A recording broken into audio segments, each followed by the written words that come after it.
Semua orang senang melihatnya karena dia bersih, karena dia rupawan, karena dia sopan dan santun, karena ayahnya meninggal dan ibunya juga sudah lama meninggalkannya. Orang kasihan melihatnya. Maka karena kesenangan hati mereka, mereka sendiri yang memberikan gelar untuknya yang belum pernah mereka berikan kepada orang sebelum dia. Gelar itu bernama Al-Amin, orang yang layak menerima amanah. Amin diambil dari 3 huruf, alif, mim, nun. Dari kata alif, mim, nun muncullah kata amanah. Orang yang mampu menerima amanah disebut Al-Amin.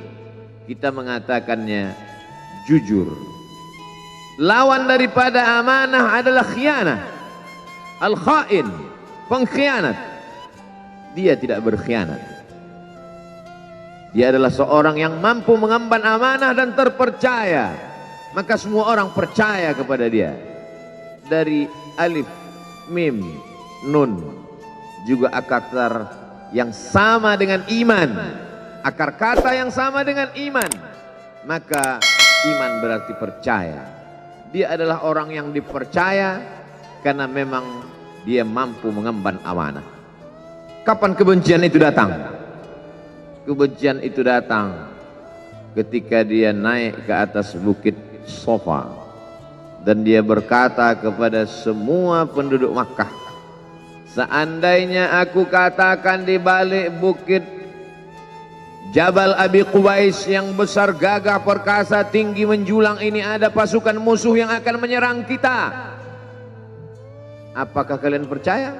Semua mereka berkata, shadaqnaka, kami percaya karena memang kami menggelar engkau orang yang dapat dipercaya. Seandainya aku katakan bahwa ada pasukan musuh yang akan meluluh lantakkan, menghantam, membunuh kita, apakah kalian percaya? Mereka menjawab, shadaqnaka, kami percaya. Seandainya aku katakan bahwa aku menerima wahyu dari Allah dan aku diperintahkan Allah untuk mengabarkan kepada kalian yang baik-baik akan masuk surga, yang jahat-jahat akan masuk neraka, percayakah kalian? Disitulah perlawanan datang, bukan dari orang lain, bukan dari musuh, bukan dari lawan. Perlawanan itu datang dari saudara kandung, dari ayah kandung yang masih ada hubungan darah. Tabban laka ya Muhammad alihadza jama'tana, celakalah engkau Muhammad, apakah hanya untuk ini saja kau kumpulkan kami hari ini? Allah membelanya, langsung Allah membelanya.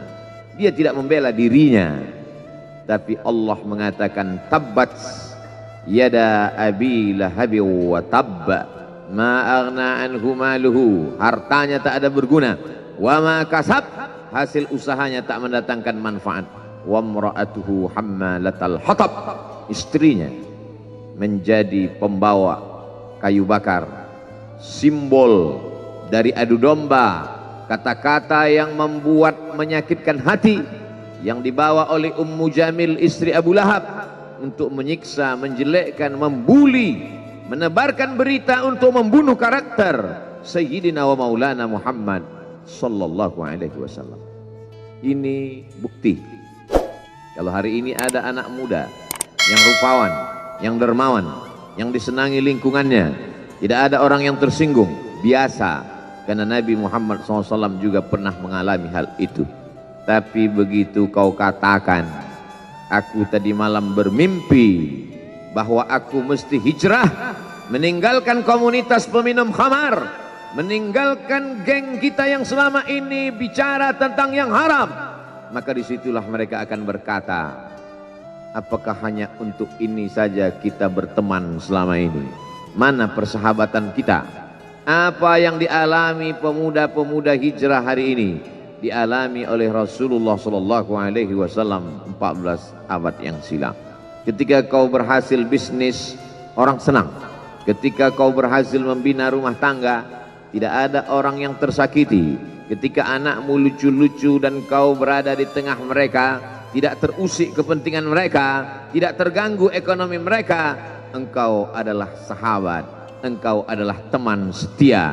Tetapi ketika kau tidak ikut kemauan manusia, disitulah engkau sedang melantik dirimu sendiri menjadi musuh.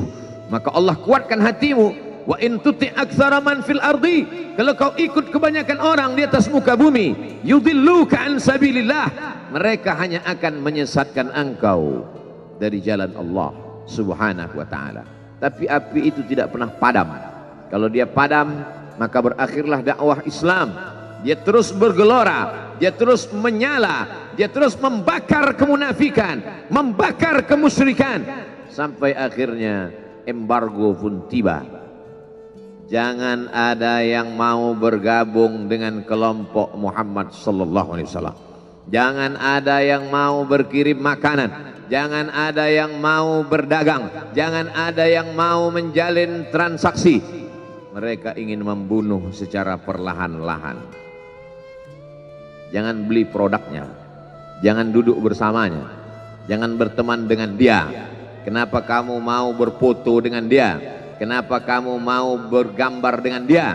Kenapa kamu masih mau mendengar ceramah dia? Adakah orang yang mengalami hal itu hari ini? Adakah ketakutan-ketakutan dari hamba Allah yang mengatakan Allahu Akbar, Allah Maha Besar, tapi takut ditinggalkan kawan, cemas ditinggalkan sahabat? Maka itu pernah terjadi pada kelompok Sayyidina wa Maulana Muhammad sallallahu alaihi wasallam. Kalau pembunuhan karakter tidak berhasil, maka ada yang lebih dahsyat daripada itu. Mereka tawarkan dunia beserta isinya. Wallahi, demi Allah wahai paman, demi Allah wahai Abu Talib, law wada'u syamsa fi yamini wal qamara fi yasari, andai mereka letakkan matahari di tangan kananku, bulan di tangan kiriku, ala an atruka hadzal amr, supaya aku tinggalkan dakwah ini, aku tidak akan meninggalkannya. Bujuk rayu mulai tiba. Itu terjadi pada diri Nabi Muhammad sallallahu alaihi wasallam. Kalau kau tidak mempan dimusuhi, kalau kau tidak mempan dirangkul, kau akan dipukul. Kalau kau tidak mempan dipukul, kau akan dirangkul. Berbagai macam cara, dari mulai yang paling keras sampai yang paling lembut, dari mulai yang paling lembut sampai yang paling keras, sampai akhirnya tempat bergantung itu hilang, lenyap, musnah. Ada dua tempat bergantung, saudara kandung ayah Abu Talib. Mereka tidak mengusiknya karena dia keponakan Abu Talib. Abu Talib anak Abdul Muttalib, Abdul Muttalib anak Hashim, Hashim anak Abdi Manaf, Abdi Manaf anak Qusay, Qusaylah pendiri Darun Nadwah. Mereka keturunan darah mulia dari Adnan. Adnan menerima tetesan darah dari Ismail, Ismail anak kandung Ibrahim alaihissalam. Jangan ganggu dia, karena dia keponakan Abu Talib. Masih ada backing, tapi Allah ingin agar hati itu tidak bergantung kepada manusia. Dia buat Abu Talib meninggal dunia, masih ada lagi tempat bergantung. Dia yang dulu ketika kedinginan datang, dia yang menyelimuti. Yang dulu ketika ketakutan datang, dia yang menenangkan. Dia datang menemui Waraqah ibnu Naufal. Waraqah berkata, namus, malaikat yang pernah datang kepada Ibrahim, yang pernah datang kepada Musa, yang pernah datang kepada Isa, sekarang dia datang kepada suamimu. Katakanlah, jangan takut, jangan cemas. Kalau nanti sampai masanya dia akan diusir dari kampung halamannya, aku orang pertama yang akan membelanya. Karena begitu yang kutemukan dalam kitab-kitab suci yang kubaca, kata Waraqah bin Naufal. Hari itu juga tempat bergantung itu patah. Khadijah menghadap Allah Subhanahu wa ta'ala. Tak lagi ada makhluk tempat bergantung, tak ada lagi ranting tempat berhinggap, tak ada lagi batang kayu tempat berpegang. Allah ingin agar engkau berserah hanya kepada Dia saja. Tidak ada makhluk. Bersandar kepada makhluk akan kecewa, bersandar pada kayu yang rindang akan tumbang, bersandar kepada benda akan binasa. bersandar kepada sahabat akan berubah menjadi musuh. Bersandarlah kepada dia, Hayyun Maha Hidup, la yamut, dia tak pernah mati. Bersandarlah kepada dia, Al-Aziz yang Maha Perkasa, Al-Jabbar yang Maha Berkuasa. Itu yang diinginkan Allah dari sosok Sayyidina wa Maulana Muhammad sallallahu alaihi wasallam. Dia pergi, sengaja dia pergi berjalan kaki, karena kalau dia pergi menunggang unta, mereka sudah mengintai, dia pasti lari, dia akan pergi ke tempat yang jauh. Sengaja dia pergi berjalan kaki. Lalu kemudian dia pun sampai ke suatu tempat. Dia berharap mereka adalah orang-orang yang lembut akan yang menerimanya. Tapi dia tidak diterima dengan tala'al badru alaina. Dia tidak diterima sebagai ahlan wasahlan. Ahlan, keluarga, kau datang kami sambut sebagai keluarga. Sahlan, mudah, kau datang urusanmu mudah. Ahlan wasahlan.